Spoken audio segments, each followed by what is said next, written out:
Hello everyone. So I hope you all are doing well.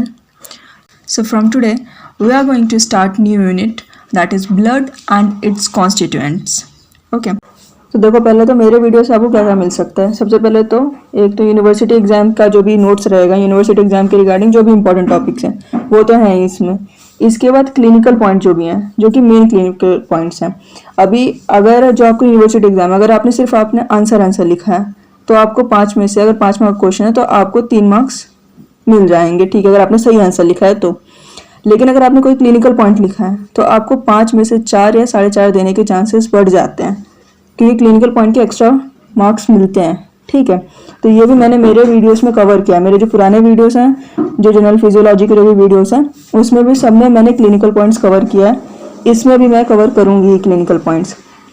So from today we are going to learn about introduction to blood और the unit name is blood and its constituent, ठीक है।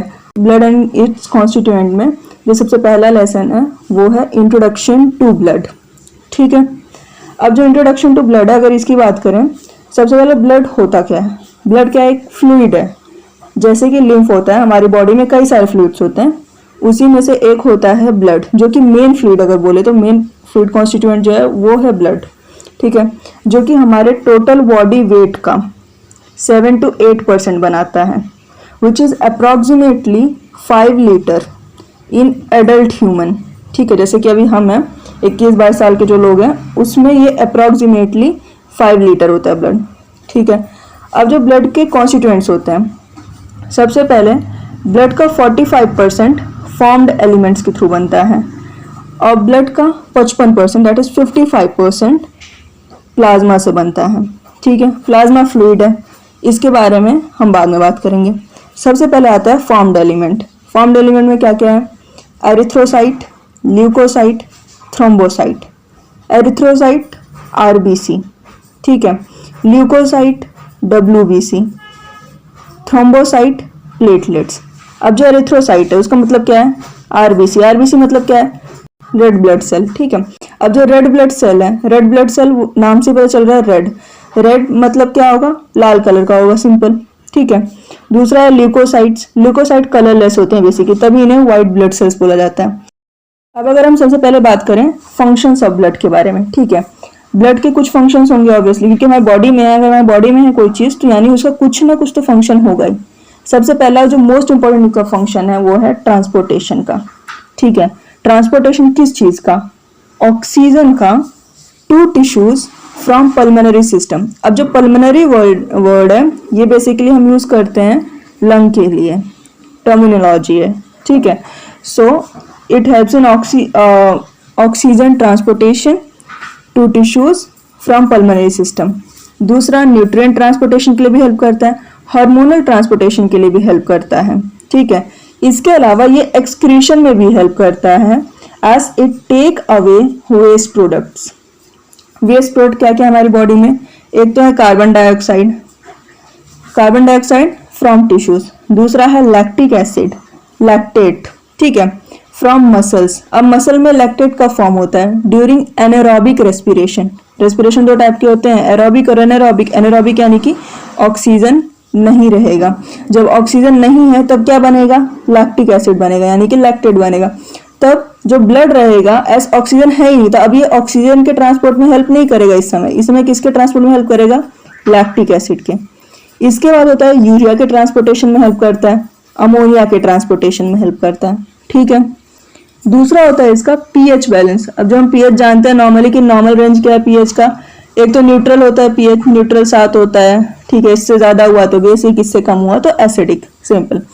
तो जो pH balance में blood help करता है, क्यों, क्योंकि ये हमारा मेन बफर बनाता है बॉडी का। और इसके बाद आप आगे पढ़ोगे एसिड बेस बैलेंस, जिसके लिए जो मेन बफर है वो हमारा ब्लड ही होता है, ठीक है। वो आगे आएगा, वो आगे देखेंगे। अब इसके बाद है जो तीसरा इंपॉर्टेंट फंक्शन है इसका, मेंटेनिंग थर्मल इक्विलिब्रियम, ठीक है। थर्मल इक्विलिब्रियम मतलब कि बॉडी की जो हीट है, हीट का आना और जाना दोनों ही ये मेंटेन करने काम करता है और एक मीन वैल्यू पे हीट को रखता है ये। इसके बाद होता है ब्लड कोगुलेशन, यानी कि ब्लड लॉस को रोकने काम करता है। अगर कभी किसी को कोई इंजरी हो जाए तो उस समय ब्लड क्लॉट के लिए हमारा जो ब्लड होता है इसी में फैक्टर्स प्रेजेंट होते हैं जो कि ब्लड लॉस को रिड्यूस करने का काम करते हैं। ठीक है, इतना हो गया फंक्शंस ऑफ ब्लड के बारे में। अब अगर हम बात करें सबसे पहले फॉर्म्ड एलिमेंट की, दैट इज एरिथ्रोसाइट। ठीक है, अब इसकी नॉर्मल रेंज क्या होती है 5 to 5.5 millions of RBC, millions में, ठीक है, मिलियंस ऑफ आरबीसी पर मिलीमीटर क्यूब ऑफ ब्लड। इसके बाद होता है लाइफ स्पैन। इसका लाइफ स्पैन मतलब कि कितने दिन ये एक्टिव या लिविंग फॉर्म में रहता है, वो होता है अप्रॉक्सीमेटली 120 डेज। इसके बाद इसका फॉर्मेशन साइट। फॉर्मेशन साइट मतलब कि कहाँ पे ये बनता है, तो कहाँ ये बनता है हमारे रेड बोन मैरो में, एडल्ट्स में। अगर एडल्ट की बात करें, हम जो अभी बात कर रहे हैं वो सिर्फ हम जनरल बात करें क्योंकि इंट्रोडक्शन पार्ट है, तो जनरल में हम नॉर्मली जितना होता है, नॉर्मली एडल्ट्स में जैसे होता है, हम उसकी बात करेंगे बस। दूसरा हो जाता है it is destroyed in spleen, इसीलिए स्प्लीन को क्या बोला जाता है, ग्रेवयार्ड ऑफ आरबीसी।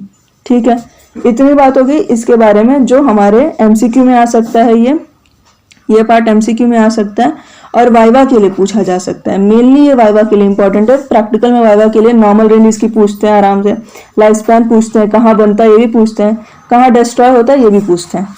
ठीक है, अब इसके बाद ये लार्जेस्ट इन नंबर होता है, न्यूक्लियाई इसमें नहीं होती है। ठीक है, कोई भी न्यूक्लियस नहीं होता है। देखो ये लार्जेस्ट नंबर होता है, मिलियंस में होता है, तो मिलियंस में जो है ऑब्वियसली सबसे ज्यादा होगा। इसके बाद इसमें न्यूक्लियाई नहीं होती है ताकि इसमें जगह मिल सके, किसके लिए, हीमोग्लोबिन के लिए। ठीक है, ये जो हमारा पूरा ब्लड होता है उस पूरे ब्लड का अप्रोक्सीमेटली हाफ होता है ये। ठीक है, इसके बाद जो इसका रेड कलर है, red colour of blood is due to oxygenated red cells. Oxygenated red cell मतलब कि ऑक्सीजनेटेड एरिथ्रोसाइट्स। ये है ऑक्सीजनेटेड एरिथ्रोसाइट, ये है डीऑक्सीजनेटेड एरिथ्रोसाइट।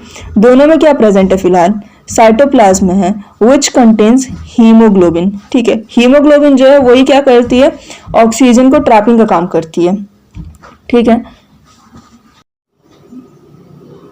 तो अब जो हम बात करने वाले हैं वो है ल्यूकोसाइट्स के बारे में। Okay, second form element. अब इसकी जो नॉर्मल रेंज है इट इज 6000 to 8000 पर मिलीमीटर क्यूब ऑफ ब्लड। ठीक है, इसके बाद लाइफ स्पैन इसका कम होता है, एक्चुअली बहुत कम होता है, 13 to 20 डेज अप्रॉक्सीमेटली। अब इसका मेन काम क्या होता है, एक तो ये मेनली फॉर इम्यून रेस्पॉन्स होता है, मतलब जो हमारे इम्यून सिस्टम का जो भी रेस्पॉन्स है उसके लिए मेनली हमारा डब्ल्यूबीसी काम करता है, ल्यूकोसाइट्स। ठीक है, it is present outside blood also, मतलब कि जो हमारा ब्लड है ब्लड के बाहर भी प्रेजेंट होता है, जैसे कि स्प्लीन में भी प्रेजेंट होता है, लीवर में भी होता है और लिम्फ नोड्स में भी होता है। अब इसके कैरेक्टरिस्टिक की बात करें, एक तो ये कलरलेस होता है, तभी से हम ल्यूकोसाइट्स बोलते हैं। ठीक है, देन ये न्यूक्लिएटेड होता है, इसी के न्यूक्लियस के बेसिस पे हम इसे डिवाइड करते हैं बेसिकली। जो इसका डिवीजन है मोनोसाइट, लिम्फोसाइट, बेसोफिल, यूसिनोफिल और न्यूट्रोफिल्स में, ये इसके न्यूक्लियस के बेसिस पे ही होता है और जो इसका मॉर्फोलॉजी है उसी के बेसिस पे होता है। Then existing in variable number, मतलब कि ये अलग अलग नंबर में पाया जा सकता है, तो इसकी एक वाइड रेंज होती है। ठीक है, अब ये दो टाइप के होता है, एक तो ग्रैन्युलोसाइट होगा, दूसरा हो जाता है एग्रैन्युलोसाइट्स। ठीक है, तो अगर हम ग्रैन्युलोसाइट्स की बात करें तो ग्रैन्युलोसाइट्स में आ जाता है न्यूट्रोफिल, यूसिनोफिल और बेसोफिल। एग्रैन्युलोसाइट्स में दो आते हैं, लिम्फोसाइट्स और मोनोसाइट्स। सो नेक्स्ट अब हम बात करने वाले हैं प्लेटलेट्स के बारे में। ठीक है, प्लेटलेट का अभी मेन, अगर हम प्लेटलेट का नाम सुनते हैं तो हमें मेनली क्या याद आता है, अगर हम क्लिनिकल में बात करें तो डेंगू। ठीक है, जो कि मेनली प्लेटलेट के ही बेसिस पर होता है। ठीक है, अब अगर हम इसका क्लिनिकल छोड़ के बाकी अगर पार्ट इसकी बात करें, सबसे पहला इसका नॉर्मल रेंज होती है इसकी 1,50,000 to 3,50,000 और या तो 4 लाख भी अगर आप लिखो तो भी चलेगा। ठीक है, दूसरा इसका लाइफ स्पैन कितना होता है, 7 to 10 डेज, सबसे कम होता है इसका लाइफ स्पैन। फॉर्मेशन की अगर बात करें तो ये बेसिकली एक मेगा कैरियोसाइट होता है। मेगा कैरियोसाइट एक बड़ा सा सेल होता है, ये है मेगा कैरियोसाइट। ठीक है, इसी के फ्रेगमेंट्स टूटते हैं, मतलब इसी के जो पार्ट्स हैं ना ये ऐसे टूट जाते हैं, तो यानी कि इसके फ्रेगमेंट्स बन जाते हैं। अब यही जो इसके फ्रेगमेंट्स हैं उसी को हम बोलते हैं प्लेटलेट्स। ठीक है, तो ये स्मॉलेस्ट होते हैं और ऐसे ये फ्रेगमेंट्स हैं तो इसलिए ये ए न्यूक्लियर होते हैं। ठीक है, यानी कि इसमें न्यूक्लियस नहीं होता है।